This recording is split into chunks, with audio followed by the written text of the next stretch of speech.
Ever walked past an old, crumbling building and felt a shiver run down your spine?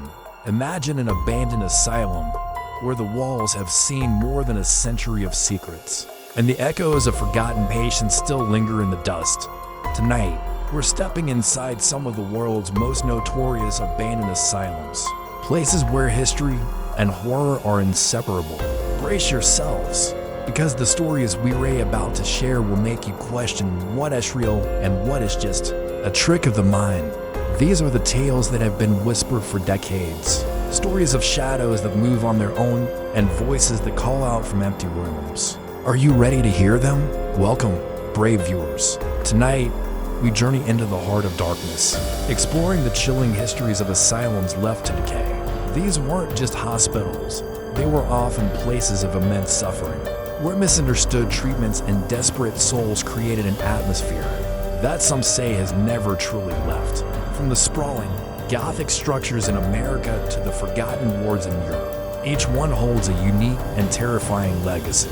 We're not just talking about ghost stories, we're delving into the documented accounts, the eyewitness testimonies, and the eerie evidence left behind. So, turn down the lights, get comfortable, and prepare to be unsettled as we uncover the creepy stories from abandoned asylums that are guaranteed to give you chills.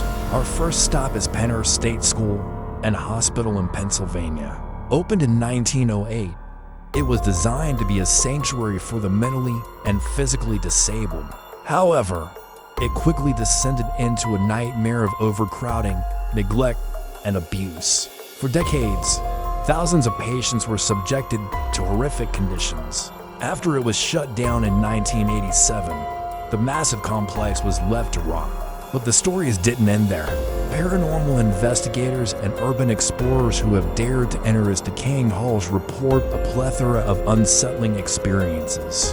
One of the most common claims is the sound of disembodied crying and screaming echoing from the children's wards. In the Quaker building, known for its particularly grim history, people report being touched, pushed, and even scratched by unseen forces.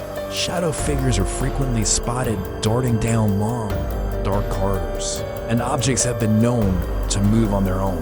One well-documented account involves a team of investigators who captured an electronic voice phenomenon, or EVP, of a child's voice clearly saying "go away" when they asked if anyone was present. Another terrifying legend is that of the bully, a spirit of a former aggressive patient or staff member who is said to physically intimidate visitors in the dark.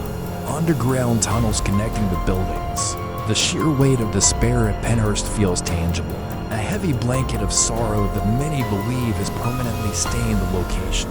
Next, we travel across the Atlantic to the Hellingly Hospital in East Sussex, England. This colossal asylum, with its own railway line and sprawling wards, operated for nearly 100 years before closing its doors in 1994. Its imposing, red brick architecture is enough to intimidate anyone, but the tales from within are even more frightening. Hellingly was known for its use of electroshock therapy and lobotomies, and many believe the tormented spirits of those who underwent these procedures are trapped within its walls. Visitors often speak of a sudden, overwhelming feeling of confusion and dread, particularly in the areas where these treatments were administered. The main hall, with its collapsed ceiling and decaying stage, is a hotspot for paranormal activity. Full-bodied apparitions have been reported, seen staring from the empty balconies before vanishing. Doors are known to slam shut with incredible force and otherwise still conditions, and the sound of dragging footsteps is a common occurrence, as if a patient is restlessly pacing the wards. One particularly chilling story comes from a group of photographers who were exploring the site at dusk. They heard what sounded like a woman humming an old nursery rhyme coming from the nurse's block. As they approached the sound, it abruptly stopped, followed by a blood-curdling scream that sent them fleeing from the building. The sense of being watched is constant at Hellingly, a place where the line between past and present seems terrifyingly thin. Our final tale of terror takes us to the Trans-Allegheny Lunatic Asylum in West Virginia. This National Historic Landmark is one of America's most haunted locations, and for good reason. Operating from 1864 to 1994, it housed thousands of patients in severely overcrowded conditions at its peak. 2,400 people were crammed into a facility designed for just 250. The suffering was immense, and the spirits left behind are said to be numerous and active. The asylum is famous for its distinct spectral resonance. One is Lily, the ghost of a little girl who is said to roam the children's ward. Visitors often leave toys for her, and some have reported seeing the balls roll on their own or hearing a little girl's giggle in response. But not all the spirits are so benign. On the 4th floor, the area that housed the most violent patients, a much darker presence is felt. Here, the spirits named Big Jim and the Creeper are said to reside.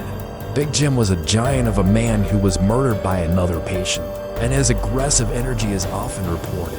The Creeper is a shadowy figure that crawls on the floor and is known to touch and startle guests. In the Civil War section of the hospital, soldiers' apparitions are seen, and the smell of gunpowder and blood mysteriously materializes. Tour guides and visitors alike have captured countless EVPs, from mournful sighs to direct, intelligent responses to questions. The sheer volume of paranormal claims at Trans-Allegheny makes it a place where the veil between our world and the spirit world feels practically non-existent. So, let me ask you this. If you were given a key and a flashlight, which of these decaying monuments to madness would you dare to explore for a night? Would it be the sorrow-soaked halls of Pennhurst, the oppressive wards of Hellingly, or the actively haunted corridors of Trans-Allegheny? Each holds a key to a past we'd rather forget, but one that refuses to stay silent. The history of mental health treatment is a dark one, and these buildings stand as solemn reminders of the suffering that once occurred within them. Perhaps the spirits that linger are not malevolent, but simply lost souls seeking acknowledgement, their stories waiting to be heard in the silence. If these chilling tales have sparked your curiosity for the unknown and the unexplained, then you're in the right place. There are countless other forgotten places with stories just as terrifying, waiting to be unearthed. Make sure you hit that subscribe button and ring the notification bell so you don't miss our next journey into the shadows. We have so much more to explore together. Thanks for joining me on this unsettling adventure. Stay safe and stay curious.